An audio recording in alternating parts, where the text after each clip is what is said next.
Neste trecho do Evangelho de Mateus, encontramos Jesus em um confronto direto com os fariseus, onde questões sobre a lei e a sua aplicação revelam as verdades profundas que Jesus traz sobre o coração da obediência e da misericórdia.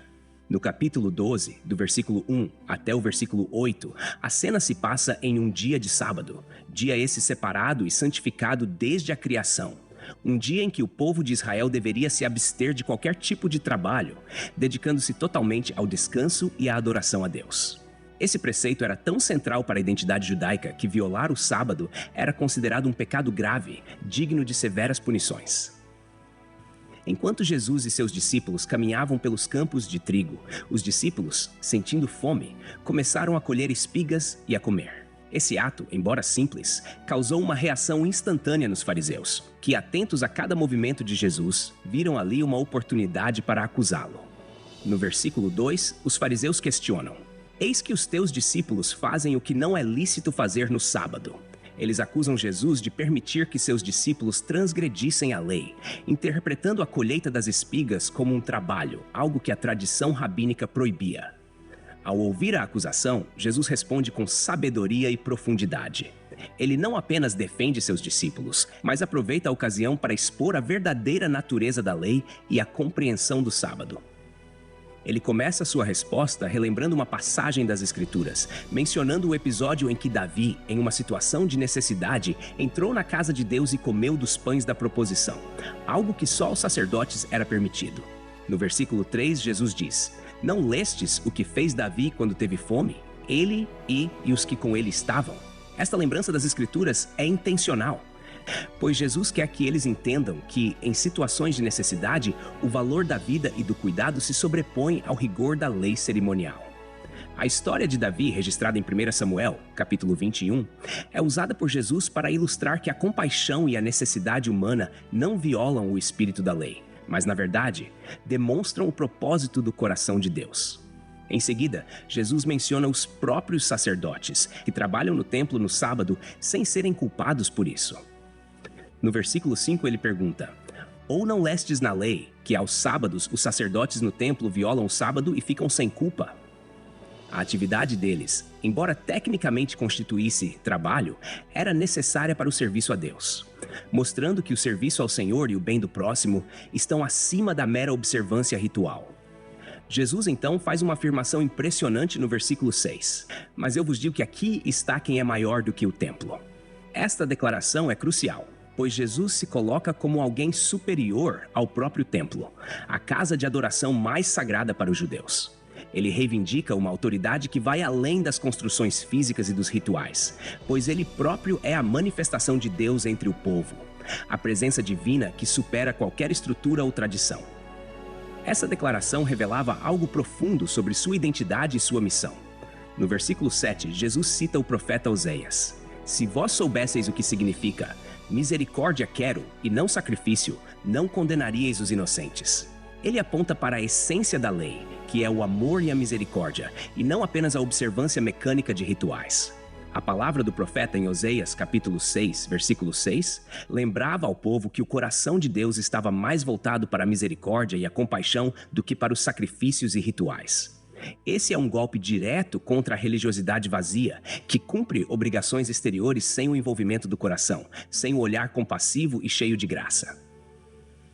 Por fim, Jesus conclui sua resposta no versículo 8 dizendo: "Porque o Filho do Homem é Senhor do sábado." Com essa afirmação, ele reivindica a autoridade sobre o próprio sábado, colocando-se acima das tradições e interpretações farisaicas. Aqui Jesus revela algo essencial. Ele é o Senhor do sábado, o que significa que ele tem poder e autoridade sobre esse dia. O sábado foi instituído para o bem do homem, para que houvesse descanso e renovação. Depois de confrontar os fariseus sobre a verdadeira essência do sábado, Jesus segue em frente e entra na sinagoga, conforme descrito em Mateus capítulo 12, do versículo 9 ao 21. Aqui, novamente, Jesus encontra uma oportunidade de revelar o coração de Deus em contraste com a interpretação rígida e insensível dos fariseus. No versículo 10, um homem com a mão ressequida estava presente na sinagoga. Ao vê-lo, os fariseus, já irritados com Jesus e buscando uma forma de acusá-lo, perguntam: "É lícito curar no sábado?" Essa pergunta não era um pedido genuíno de esclarecimento. Era uma armadilha, uma tentativa de provocar Jesus para que ele transgredisse o que eles consideravam ser a observância correta do sábado. Eles sabiam que Jesus tinha o poder de curar e estavam prontos para usá-lo contra ele, caso decidisse agir. A resposta de Jesus, no versículo 11, é repleta de lógica e compaixão. Qual dentre vós será o homem que, tendo uma ovelha, se ela cair numa cova no sábado, não lançará a mão dela e a levantará? Ele usa uma comparação simples e prática para expor a hipocrisia dos fariseus. Se um animal, que possui um valor econômico e emocional para o seu dono, merece ser resgatado mesmo no sábado, quanto mais uma pessoa que é infinitamente mais valiosa aos olhos de Deus. A comparação é poderosa, porque a lei, conforme os costumes judaicos, permitia que um animal fosse socorrido no sábado se estivesse em perigo. Jesus assim lembra os fariseus de que o sábado deveria ser uma extensão da bondade de Deus e não uma limitação para o bem. Em seguida, no versículo 12, ele afirma: quanto mais vale um homem do que uma ovelha. Portanto, é lícito fazer o bem no sábado. Jesus aqui redefine o que é lícito aos olhos de Deus. O sábado não foi feito para oprimir, mas para proporcionar descanso e renovação, inclusive por meio do cuidado com o próximo. Ele deixa claro que fazer o bem não viola a lei de Deus. Na verdade, cumpre o propósito dela. No versículo 13, ele então diz ao homem: estende a tua mão. O homem obedece e sua mão é restaurada. Este ato de cura não foi apenas um milagre físico, ele simbolizou o que Jesus veio fazer espiritualmente: restaurar, trazer vida e demonstrar o cuidado amoroso de Deus.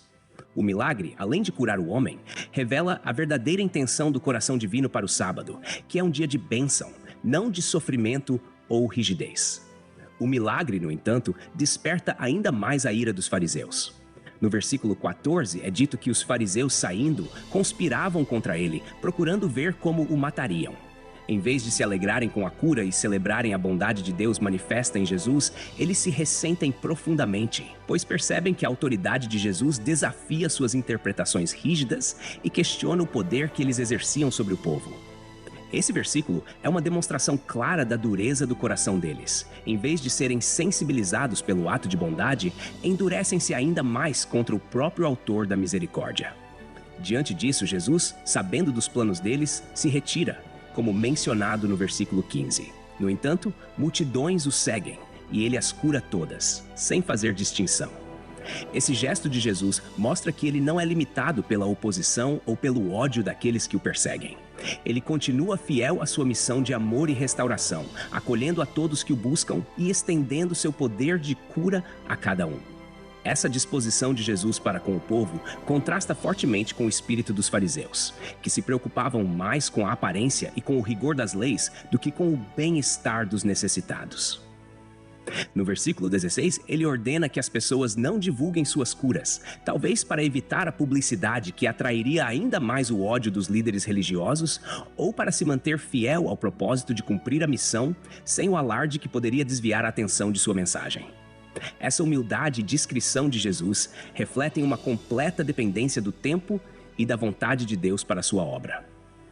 Mateus, então, cita o profeta Isaías nos versículos 17 a 21, confirmando que a ação de Jesus cumpria o que estava predito nas Escrituras. Ele menciona uma profecia de Isaías que aponta para o caráter do Messias. Eis aqui o meu servo, a quem escolheu meu amado, em quem a minha alma se compraz. Essa citação reforça que Jesus veio como servo de Deus, cheio de compaixão, agindo de forma humilde e misericordiosa, sem gritos ou disputas. A citação de Isaías continua até o versículo 21, pintando um retrato belíssimo e profundo do caráter do Messias que Jesus encarna.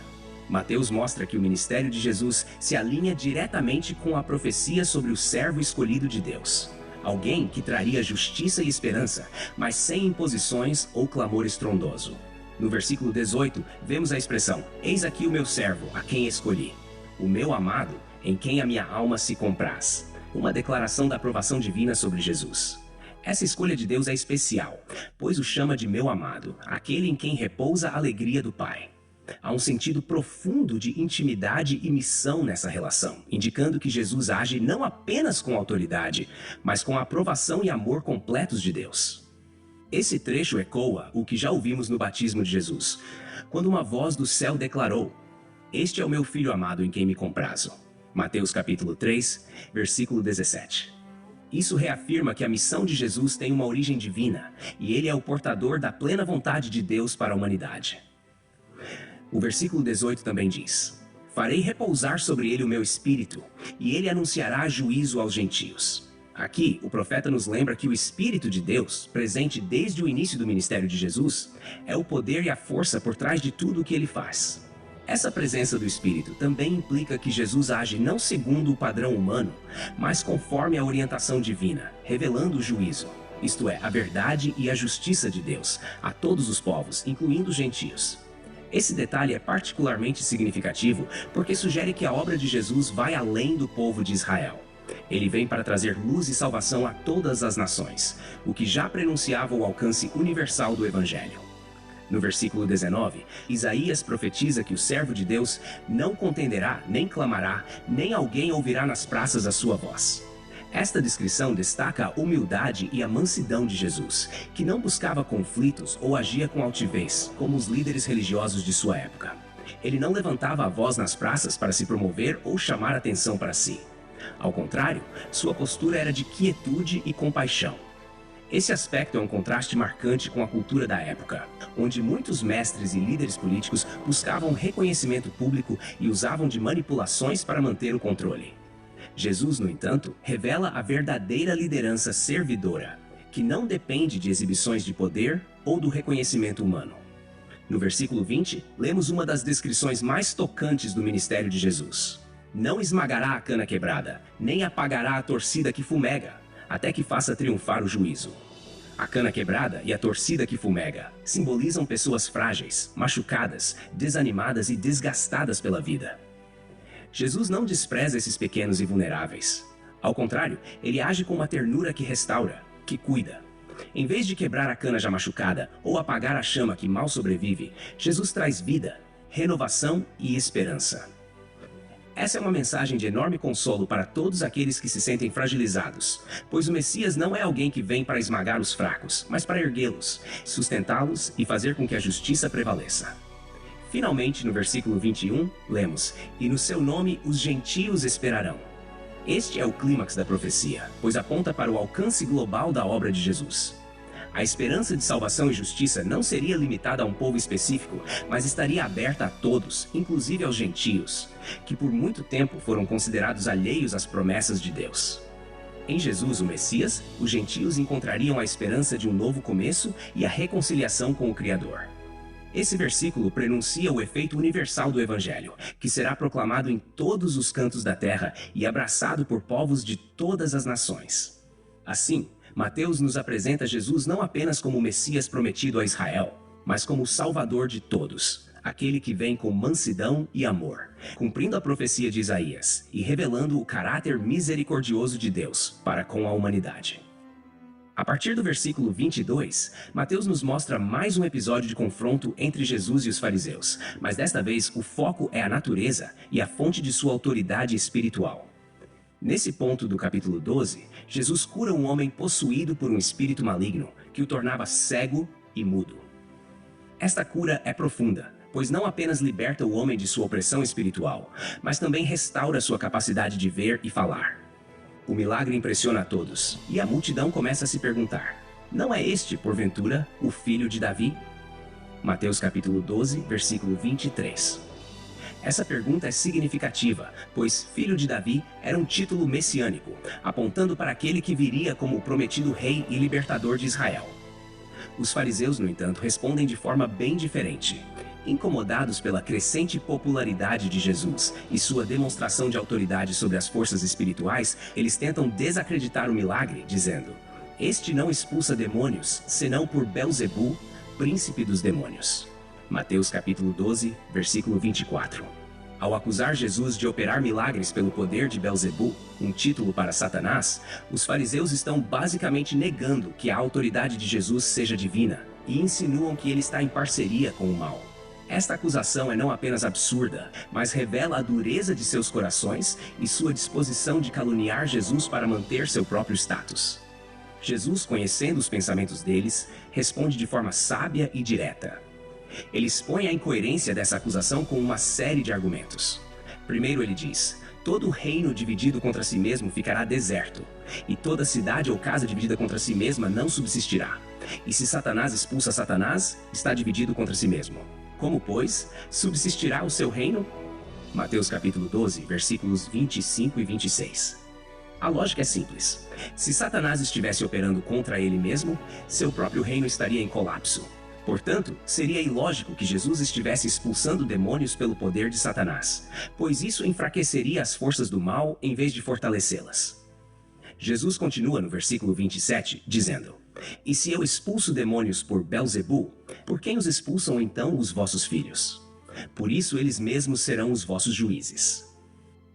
Aqui, ele faz uma referência aos exorcistas judeus, alguns dos quais também realizavam expulsões de demônios. Se os fariseus consideravam válidas as expulsões feitas pelos seus próprios seguidores, por que então rejeitariam a autoridade de Jesus, especialmente quando seus milagres eram ainda mais poderosos e revelavam sinais claros da presença de Deus?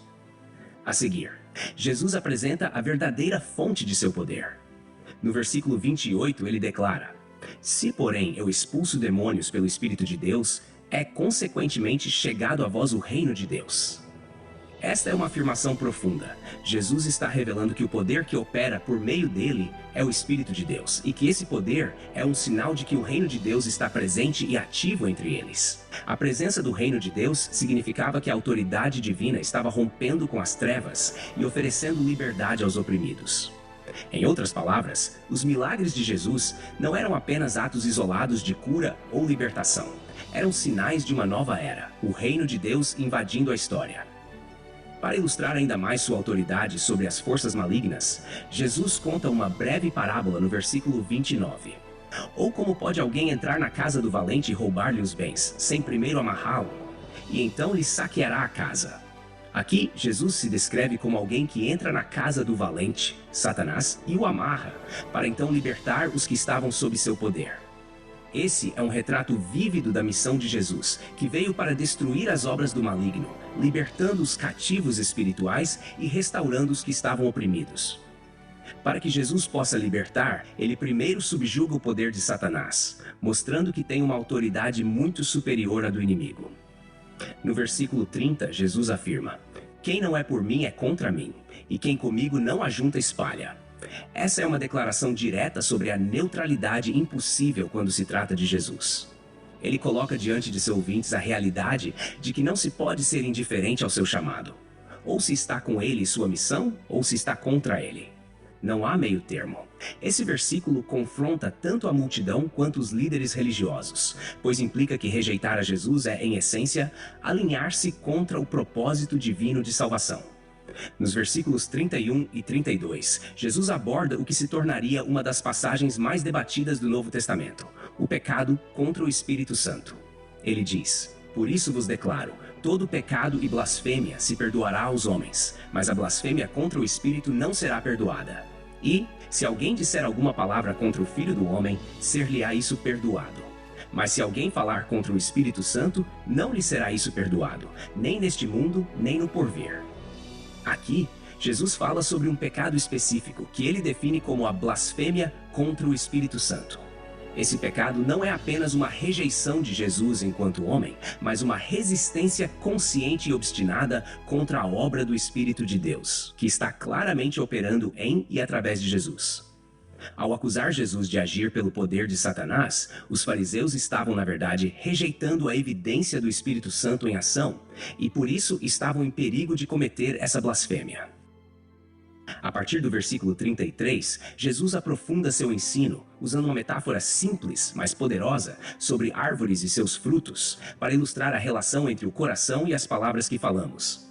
Ele diz: Ou fazei a árvore boa, e o seu fruto bom, ou fazei a árvore má, e o seu fruto mau, porque pelo fruto se conhece a árvore. Mateus capítulo 12, versículo 33. Com essa metáfora, Jesus destaca que a verdadeira natureza de uma pessoa será revelada pelos seus atos e principalmente por suas palavras. Assim como uma árvore boa dá bons frutos e uma árvore má dá maus frutos, o caráter de alguém transparece naquilo que ele ou ela expressa, especialmente nas palavras que saem da boca. Jesus então se dirige diretamente aos fariseus no versículo 34, chamando-os de raça de víboras, e pergunta: Como podeis vós falar coisas boas, sendo maus? Pois do que há em abundância no coração, disso fala a boca. Ao chamá-los de víboras, Jesus está apontando para a natureza traiçoeira e perigosa que eles demonstravam ao se oporem a ele de forma desonesta e hipócrita. Essa expressão raça de víboras simboliza o veneno espiritual que seus corações carregavam e que se manifestava nas palavras cheias de calúnia e julgamento injusto. Para Jesus, o que sai da boca reflete o que está no coração. Se o coração está cheio de inveja, ódio e dureza, é isso que transbordará em palavras e ações. Por outro lado, um coração regenerado e cheio do amor de Deus fala palavras de vida, verdade e compaixão. No versículo 35, Jesus continua: O homem bom tira boas coisas do bom tesouro do seu coração, e o homem mau, do mau tesouro, tira coisas más. Essa afirmação é uma continuação do ensino sobre a árvore e seus frutos. Jesus fala sobre o tesouro do coração, isto é, o acúmulo de intenções, pensamentos e sentimentos que uma pessoa carrega dentro de si. Esse tesouro é como um reservatório que, quando cheio de bondade e da presença de Deus, gera palavras e atitudes que refletem a natureza divina. Em contraste, um coração sem esse tesouro, cheio de maldade e corrupção, só pode produzir atitudes e palavras que causam dano e divisão. O ensino de Jesus segue para um alerta sério sobre as palavras que proferimos. No versículo 36, ele declara: Mas eu vos digo que de toda palavra frívola que os homens disserem, hão de dar conta no dia do juízo. Jesus enfatiza aqui que as palavras não são meramente sons ou expressões vazias. Ele chama a atenção para as palavras frívolas ou palavras ociosas, aquelas falas que são ditas sem reflexão, sem edificação e que podem carregar fofocas, críticas destrutivas ou julgamentos superficiais. Ele deixa claro que no juízo final, até mesmo essas palavras terão peso e serão levadas em conta, pois revelam o que realmente se passa no coração das pessoas. Finalmente, no versículo 37, Jesus conclui essa advertência sobre o poder das palavras, afirmando: Porque por tuas palavras serás justificado e por tuas palavras serás condenado.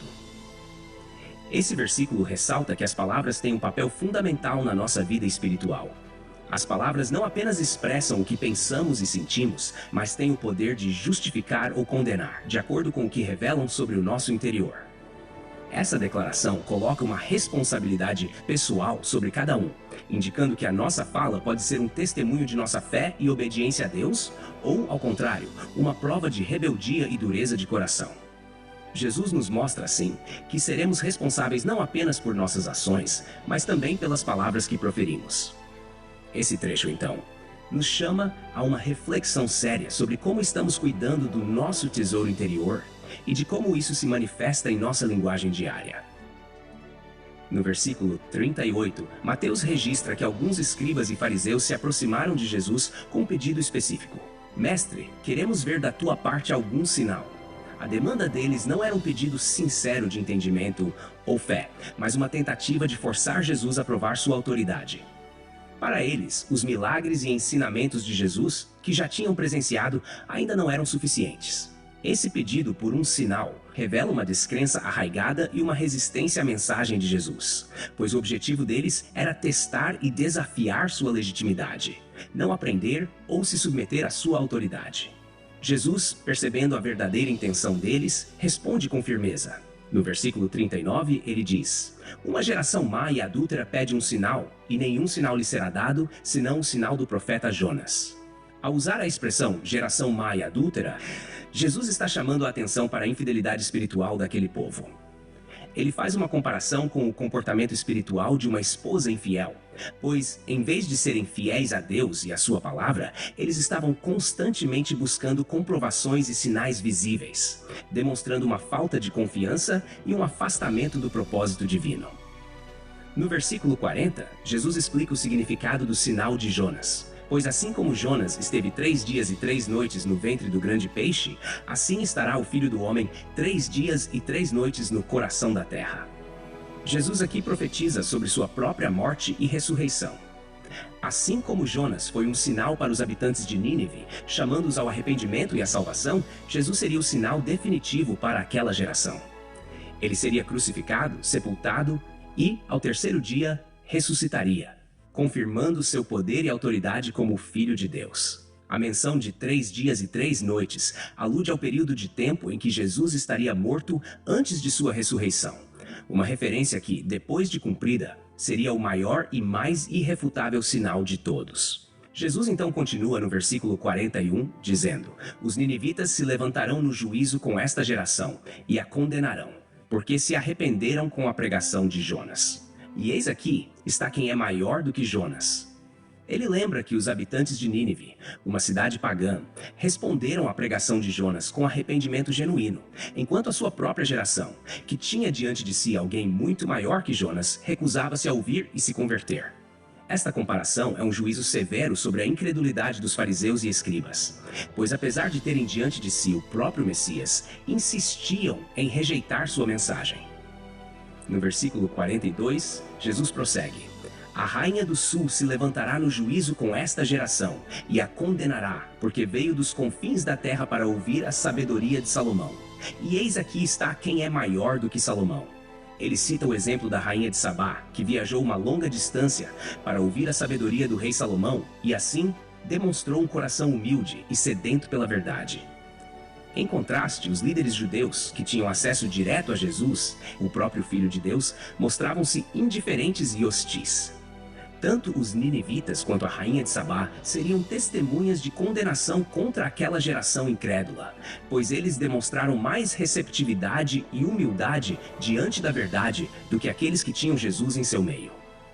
Nos versículos 43 a 45, Jesus faz uma declaração intrigante sobre a condição espiritual daquela geração. Ele diz: Quando o espírito imundo sai do homem, anda por lugares áridos, buscando repouso, mas não encontra. Aqui ele descreve o que ocorre após uma libertação espiritual. O espírito maligno, ao ser expulso, vagueia por lugares áridos, onde não encontra repouso.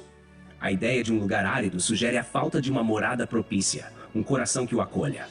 No versículo 44, Jesus continua: Então diz: Voltarei para minha casa, de onde saí. E voltando, acha desocupada, varrida e adornada. O espírito maligno decide retornar ao lugar de onde foi expulso e, ao encontrar o coração desocupado e limpo, sem resistência espiritual, vê uma oportunidade. Isso mostra a importância de encher o coração com a presença de Deus após uma libertação. Um coração vazio é vulnerável, mesmo que pareça estar em ordem por fora. Ele está exposto e, sem a habitação do Espírito de Deus, torna-se um alvo fácil para o mal. Finalmente, no versículo 45, Jesus alerta sobre as consequências dessa negligência espiritual. Então vai, e leva consigo outros 7 espíritos piores do que ele, e entrando, habitam ali, e são os últimos atos desse homem piores do que os primeiros. Assim acontecerá também a esta geração má. A condição final desse homem, ou dessa geração, torna-se ainda pior do que antes. Esse ensinamento é um aviso claro de que a rejeição a Jesus e a obra do Espírito não deixa o coração neutro ou seguro. Pelo contrário, abre caminho para uma degradação espiritual ainda mais profunda. Essa geração má é comparada a alguém que experimenta uma breve libertação ou reavivamento, mas que, por não permitir que Deus realmente preencha e transforme o coração, acaba em um estado ainda pior de incredulidade e resistência. Esses versículos nos chamam a uma vigilância espiritual contínua. Jesus deixa claro que não basta experimentar a libertação ou ter momentos de reforma na vida. É necessário um compromisso constante com Deus, que mantenha o coração preenchido com sua presença e verdade. Nos versículos finais do capítulo 12 de Mateus, encontramos um momento de grande profundidade, em que Jesus redefine o significado de família e laços espirituais. A cena começa no versículo 46, enquanto Jesus ainda estava ensinando as multidões. É nesse contexto que sua mãe e seus irmãos chegam, tentando falar com ele. A presença de sua família traz uma tensão natural. Vemos de um lado o chamado e a missão de Jesus, e de outro os laços familiares que, para muitos, representavam a estrutura mais importante na cultura judaica. No versículo 47, alguém o informa: Tua mãe e teus irmãos estão lá fora e querem falar contigo. A notícia poderia facilmente ser interpretada como um lembrete de suas responsabilidades familiares ou um chamado à importância de seus laços de sangue. No entanto, Jesus responde de uma maneira que surpreende os presentes e oferece uma visão espiritual transformadora sobre o que significa pertencer à família de Deus. No versículo 48, ele pergunta: "Quem é minha mãe? E quem são meus irmãos?" Essa pergunta não expressa desdém ou falta de respeito por sua família, mas convida seus ouvintes a refletirem sobre as relações espirituais que ele veio estabelecer. Ao lançar essa questão, Jesus está abrindo um caminho de entendimento mais profundo sobre o que realmente constitui uma família no contexto do reino de Deus. Em seguida, no versículo 49, Jesus estende a mão para os seus discípulos e declara: "Eis minha mãe e meus irmãos." Com esse gesto, ele amplia o conceito de família, indicando que aqueles que o seguem e ouvem sua palavra também são parte de sua família espiritual. Este ato de Jesus era, em essência, uma declaração de que os laços espirituais, baseados na fé e na obediência a Deus, podem ser tão fortes ou até mais profundos do que os laços de sangue. Finalmente, no versículo 50, Jesus conclui: "Pois qualquer que fizer a vontade de meu Pai Celeste, esse é meu irmão, irmã e mãe." Este é um convite profundo e inclusivo para todos que estão dispostos a viver de acordo com a vontade de Deus. Ao afirmar que aqueles que seguem a vontade do Pai são sua verdadeira família, Jesus não diminui a importância das famílias terrenas, mas exalta a realidade do reino de Deus como uma família eterna, unida não por laços biológicos, mas pela fé e pela obediência a Deus. Essas palavras encerram o capítulo com uma mensagem poderosa sobre a verdadeira natureza da comunidade que Jesus veio estabelecer. A família espiritual é formada por todos que se dedicam a seguir a Deus, independentemente de suas origens, status ou laços terrenos. Jesus nos mostra que, no reino de Deus, a obediência e a fé criam vínculos eternos, laços que transcendem o tempo e o espaço, unindo pessoas de todas as nações em uma mesma família. É um lembrete de que a verdadeira conexão com Ele e com o Pai vai além do sangue e da carne, e é fundamentada em um compromisso de coração e vida com o propósito divino. Texto e produção Douglas Vieira. Trilha sonora 50 Sounds, faixa The Storyteller, música por 5sounds.com, voz ChatGPT 4.0. Bibliografia. Comentários expositivos. Hernandes Dias Lopes, editora Agnus. Comentário bíblico Matthew Henry, editora CPAD. R.N. Champlin, editora Agnus. Charles Spurgeon, Os Tesouros de Davi, editora CPAD.